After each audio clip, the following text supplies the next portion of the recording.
আশা করি আগের দিনের ভিডিওটা তোমরা দেখেছো এবং নিশ্চয়ই বুঝতে পেরেছো। না বোঝার কিছু নেই, কারণ চ্যাপ্টারটা খুবই সোজা, তাই এখানে না বোঝার কিছু নেই। যদি কেউ বুঝতে না পারো, কোনো জায়গায় কোনো প্রবলেম হয়, অবশ্যই তোমরা জানাবে, ঠিক আছে? আজকে আমরা আগের দিন যেখানে শেষ হয়েছিল তারপর থেকে আজকে আমরা আবার শুরু করছি, ঠিক আছে? তো আমাদের সরল সুদ কষা চলছিল, যেটাকে আমরা বলি সিম্পল ইন্টারেস্ট। আমরা করছি কোষে দেখি 2, পেজ নাম্বার 46। আজকে আমরা করব 6 থেকে অঙ্ক করব, ক্লাস 6। এই ক্লাস 6 বলছি, অঙ্কের নাম্বার 6 নম্বরের অঙ্ক। 6 নম্বরের অঙ্কটা দেখো।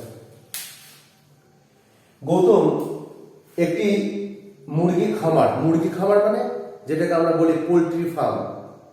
মুরগি খামার ফার্ম মানে যেখানে মুরগিকে বড় করে তোলা হয়। বাচ্চা মুরগিকে নিয়ে এসে যেখানে তার যত্ন করে তাকে খাবার দাবার খাইয়ে বড় করে তুলে দেওয়া হয়, তারপর তাকে বলা হয় মুরগির খামার। এই খামার তৈরি করতে হয়, যেটাকে আমরা পোলট্রি ফার্ম বলে তোমরা বুঝতে পারবে। এই পোলট্রি ফার্ম খোলার জন্য মানে একটা পোলট্রি ফার্ম তৈরি করবে, তার জন্য একটি সমবায় ব্যাংক থেকে, কে না গৌতম, একটা সমবায় ব্যাংক মানে একটা ব্যাংক। সমবায় ব্যাংক কাকে বলে না, চাষিদের জন্য যে ব্যাংক, সমবায় সমিতি, চাষিদের জন্য মেনলি। সেখানে চাষিদের বিভিন্ন রকম সুযোগ সুবিধা দেওয়া হয় এবং সেখানে চাষিদের কাছ থেকে সুদ কম নেওয়া হয়, রেট অফ ইন্টারেস্ট অনেক কম। তো সেরকম একটা ব্যাংক থেকে গৌতম কি করলো, 12% সুদের হারে, 12% সুদের হার মানে যে 100 টাকার 1 বছরের সুদ 12 টাকা। তো 12 টাকার সুদের হারে কিছু টাকা ধার নিলেন। ক টাকা ধার নিলেন আমি জানি না, ভালো কথা। তো প্রত্যেক মাসে তাকে 378 টাকা, যখন সে ব্যাংকে সুদ নিল, ব্যাংকে গিয়ে টাকা ধার নিল, তখন ব্যাংক ম্যানেজার তাকে বলল যে আমি আপনাকে টাকা ধার দিতে পারি, কিন্তু এই টাকাটা প্রত্যেক মাসে একটা করে সুদ আমাকে শোধ করতে হবে। তো তোমাদের মনে প্রশ্ন জাগবে, স্যার আগের ভিডিওতে আপনি আমাকে বলেছিলেন যে সরল সুদের ক্ষেত্রে সবসময় বাৎসরিক হয়, তাহলে এখানে ব্যাংক ম্যানেজার কেন 1 মাসের সুদ কেন নিল? বছরে নিতে পারতো না। ব্যাংক ম্যানেজার তখন দেখবে যে 12 মাসে একবার দিতে কষ্ট হবে। ব্যাংক ম্যানেজার তখন 12 মাসের হিসাব করে নিল যে 1 বছরে কত টাকা আমাকে দিতে হবে, 1 বছরে কত টাকা দিতে হবে হিসাব করে তখন যে 12 দিয়ে ভাগ করলো। হয়তো দেখা গেল কারোর এই একটা ভদ্রলোকে 1200 টাকা ইন্টারেস্ট 1 বছর হিসাব করে দেখলো ব্যাংক ম্যানেজার। তখন ম্যানেজার বললো তাকে যে আপনি আমাকে প্রত্যেক মাসে 100 টাকা করে সুদ দেবেন। তাহলে দেখো 12 মাসে 1200 টাকা হয়ে গেল। তাহলে 12 মাসে যে সুদটা হয়, অর্থাৎ 1 বছরে যে সুদের পরিমাণটা হয়, সেই সুদের পরিমাণটাকে আমরা 12 দিয়ে ভাগ করলে সেটা 1 মাসের সুদ, ঠিক আছে? তাহলে সেই হিসাবেই করা হয়েছে।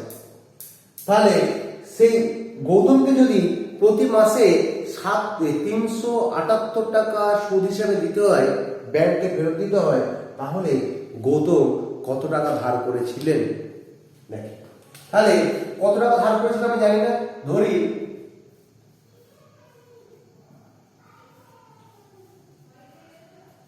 আসল ব্র্যাকেটে পি ইজিক্যাল টু জিজ্ঞাসা চিহ্ন, আমরা জানি না। মোট সুদ ব্র্যাকেটে আই ইজ ইকুয়াল টু 378 টাকা। নেক্সট, সুদের হার 12%। সুদের হার ব্র্যাকেটে আর ইজ ইকুয়াল টু 12%। আর সময় ব্র্যাকেটে টি, এখানে লেখা আছে প্রতি মাসে মানে 1 মাসে। তাহলে 1 মাসকে আমরা যদি বছর করি, তাহলে মাসকে বছর করলে 12 দিয়ে ভাগ, তাহলে 1 এর 12 বছর। এই হলো আমার তথ্য। এই তথ্যগুলো আমাদের দেওয়া আছে, এই তথ্য থেকে আমরা অঙ্ক করবো। তাহলে আমরা কি জানি? আমরা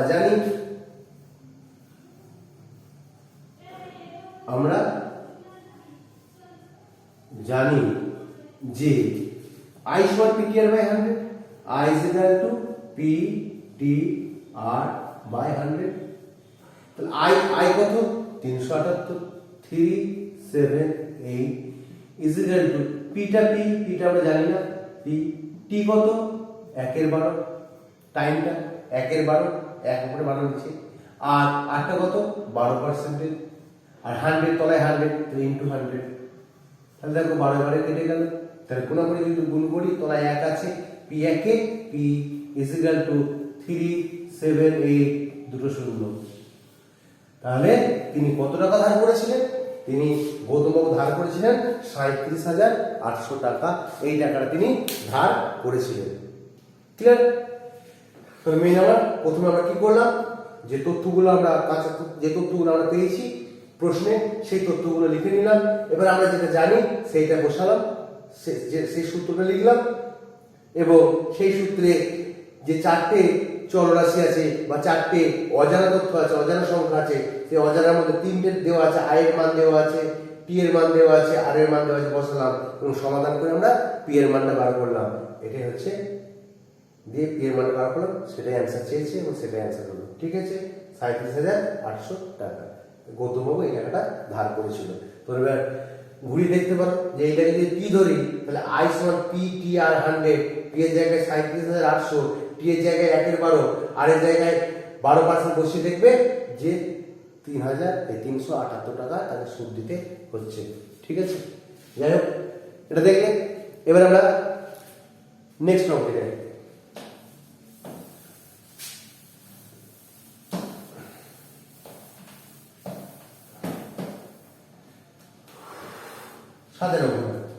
বার্ষিক 6% সুদের হারে, তাহলে সুদের হার 7,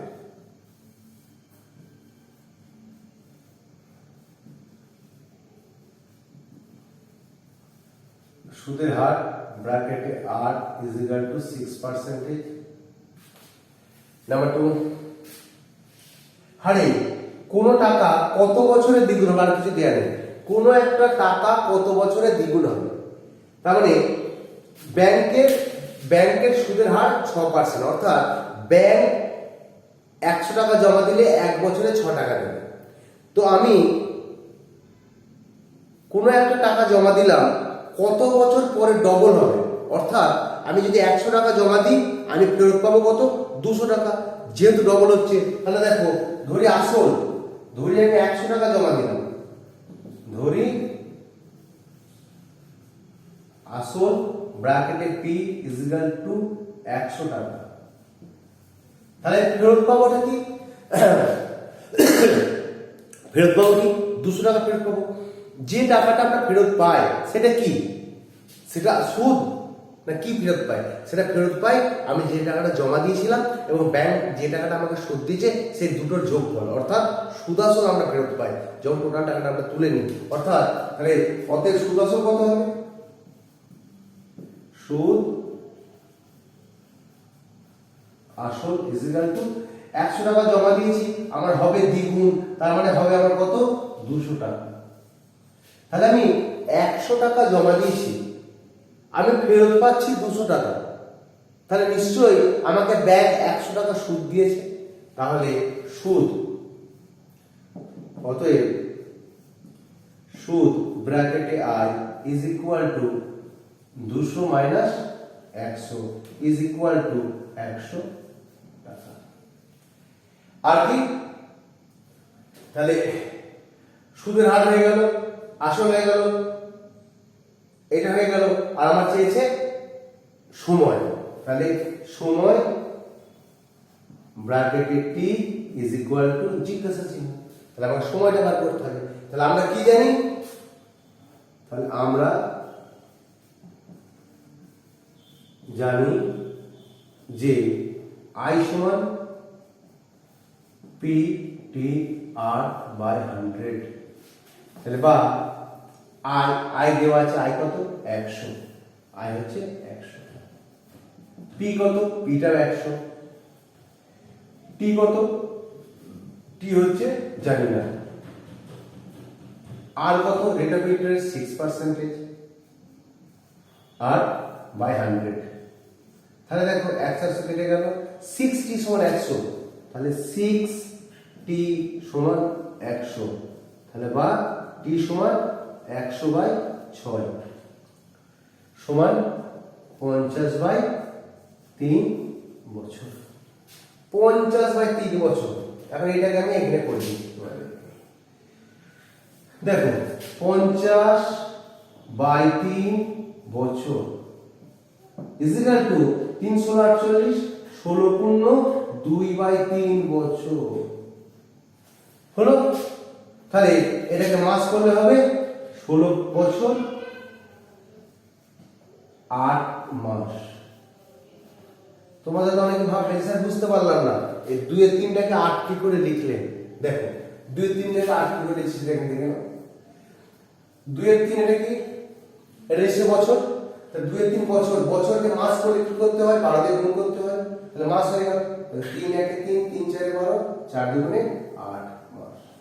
ঠিক আছে, এই যে 2 3 বছরটাকে আমরা 8 মাস লিখলাম। আশা করি বোঝা গেছে অঙ্কটা? ঠিক আছে।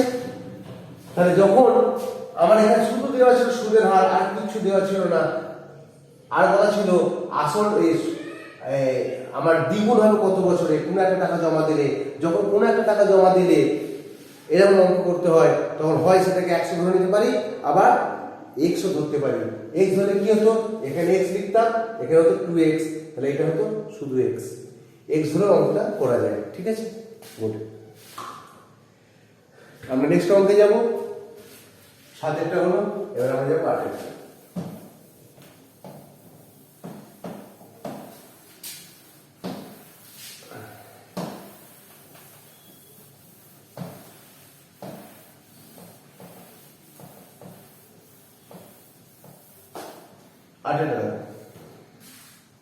মান্নান মিয়া কিছু টাকা, মান্নান মিয়া মানে এক ভদ্রলোক, কিছু টাকা ধার করার, কিছু টাকা ধার করার 6 বছর পর দেখলেন, মানে সে একটা টাকা ব্যাংক থেকে ধার করেছে। আমি ব্যাংকে কিন্তু ব্যাংক বলা নেই, কিন্তু শুধু লিখেছি কিছু টাকা ধার। তো যাই হোক, ধার তো আমাকে হয় ব্যাংক থেকে করি, না পোস্ট অফিস থেকে ধার করি। হ্যাঁ, তো কিছু টাকা ধার করার পর 6 বছর পর দেখলেন যে দেয় সরল সুদের পরিমাণ আসলে 3/8, অর্থাৎ 6 বছর পর দেখলো যে যে টাকাটা আমাকে সুদ দিতে হচ্ছে, সে সুদের পরিমাণটা হচ্ছে আসলের 3/8 অংশ, আসলের 3/8 অংশ। অর্থাৎ আমি যত টাকা ধার করেছি তার 3/8 অংশ আমাকে সুদ হিসাবে শোধ করতে হচ্ছে। তাহলে যেখান থেকে টাকা ধার নিয়েছিল সেখানে সুদের হার কত ছিল? ঠিক আছে, এটা হচ্ছে অঙ্ক। আমরা যদি অঙ্কটাকে এভাবে লিখি, তাহলে সুদের হার কত পার্সেন্ট জানি না, কিছু টাকা, আবার কিছু টাকা এসছে, তাহলে আমরা কি লিখবো? আসল ধরি, ধরি আসল ব্র্যাকেটে পি ইজ ইকুয়াল টু 100 টাকা।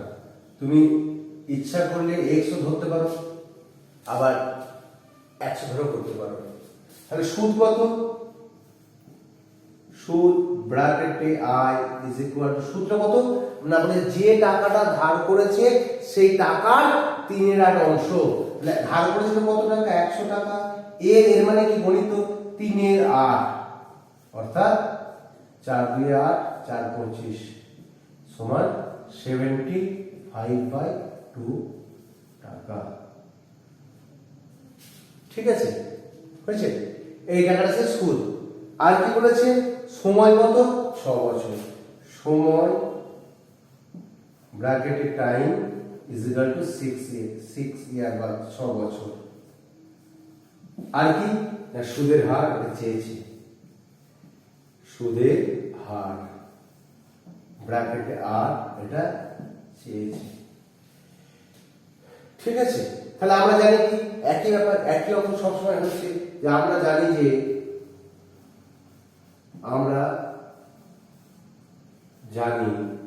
যে I is equal to PTR/100 বা I মানে কত? 75/2, 75/2 is equal to P কত? P হচ্ছে 100, T কত? Tটা 6, আর কত? রেট অফ ইন্টারেস্ট জানি না, তলায় 100 হলো। 100 কাটলো, ঠিক আছে। তাহলে 6 আর একে 2 দিয়ে গুণ করলে 6 দুগুণে 12 আর, তাহলে বা আমরা লিখতে পারি 12 আর ইকুয়াল টু 75। বা দেখো এটা 3 দিয়ে কাটবে, তাহলে 4 আর ইকুয়াল টু, আচ্ছা একবার নালে করে দিই, আর সমান 75/12, 3 25 75, 3 4 12 সমান 6 পূর্ণ 1 এর 4, এটার 8। অতএব আর ইকুয়াল টু 6.6 পূর্ণ 1 এর 4% সুদের হার। ঠিক আছে, বুঝে গেল অঙ্কটা? আজকের অঙ্কটা বুঝতে পেরেছো? তাহলে আমরা এখানে আই পি টি আই আর এইগুলো দ্বারা অঙ্ক আমরা করলাম, তথ্য লিখি এবং সেখানে আমরা জানি যে লিখে এটা সমাধান করি। এই প্রসেসে আমরা অঙ্কগুলো করছি। ঠিক আছে, এবার আমরা এতক্ষণ পর্যন্ত আমরা যে 8 এর অঙ্ক পর্যন্ত করলাম, 8 পর্যন্ত অঙ্ক করলাম, এই 8 পর্যন্ত যে অঙ্কগুলো করলাম, এই অঙ্কগুলো একটু খেয়াল রাখবে। এই অঙ্কগুলো হচ্ছে আমাদের শর্ট কোয়েশ্চেন। এখন ধরে আমরা যে অঙ্কগুলো করলাম এগুলো সবই শর্ট কোয়েশ্চেন। এইবার থেকে আমরা যে অঙ্কগুলো করব 9 থেকে, এই 9 থেকে যে অঙ্কগুলো করব সেগুলো বড় প্রশ্ন আমরা 9 করব।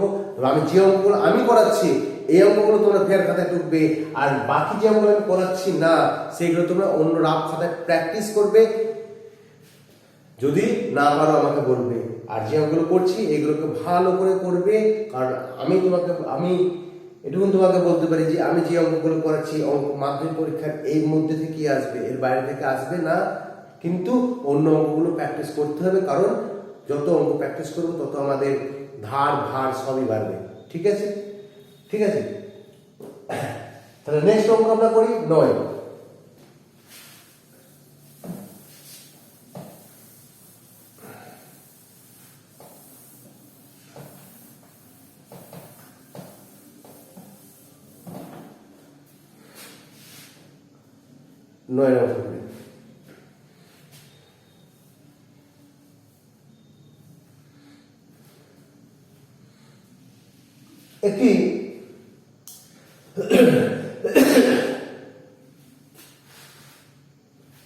একটি কৃষি সমবায় সমিতি, আগে একটু বললাম এই কৃষি সমবায় সমিতিতে কি হয় না, সেখানে কৃষকদের সুবিধা দেওয়া হয় চাষ করার জন্য, সেটাকে বলে কৃষি সমবায় সমিতি।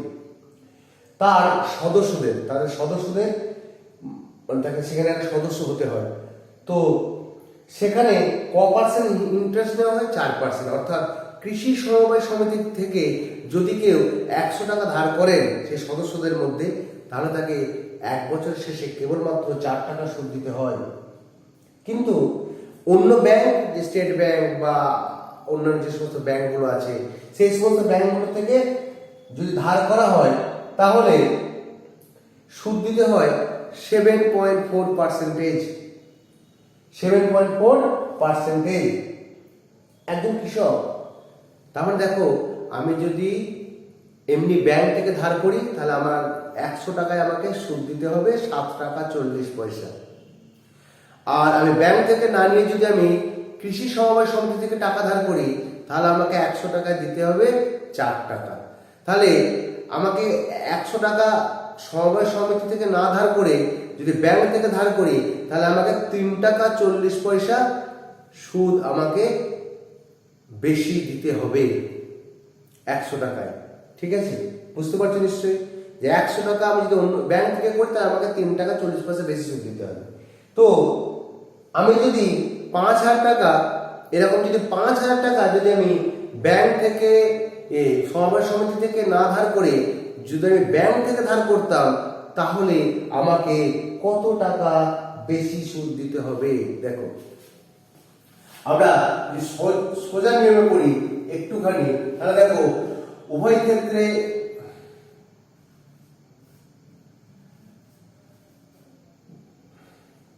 উভয়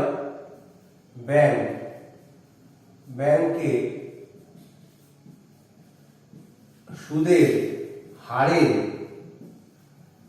পার্থক্য is equal to 7.4 minus 7.4 নাকি? হ্যাঁ, -4 ইজিক্যাল টু 3.4। ঠিক আছে, আচ্ছা এটাকে ব্র্যাকেটে আর লিখে দাও। তাহলে সুদের হারের পার্থক্য 3.4 আর আসল ব্র্যাকেটে পি ইজিক্যাল টু কত? 5,000 টাকা। আর কি সময় 1 বছর, সময় টি ইজিক্যাল টু 1 বছর। তার প্রতি 100 টাকায় আমাকে এই টাকাটা বেশি দিতে হচ্ছে। আমি অঙ্কটা ভালো করে বলছি, সুদের হারের পার্থক্য মানে প্রতি 100 টাকায় আমার এই টাকাটা বেশি দিতে হচ্ছে। ব্যাংকে নিলে দিতে হচ্ছে 7 টাকা 40, আর সমবায় ব্যাংকে নিলে 4 টাকা।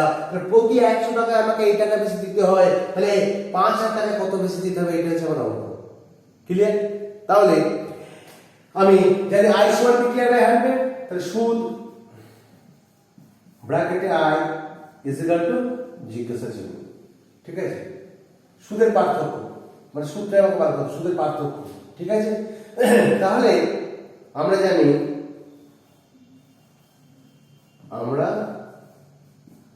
জানি যে I equal to PTR by 100, PTR by 100।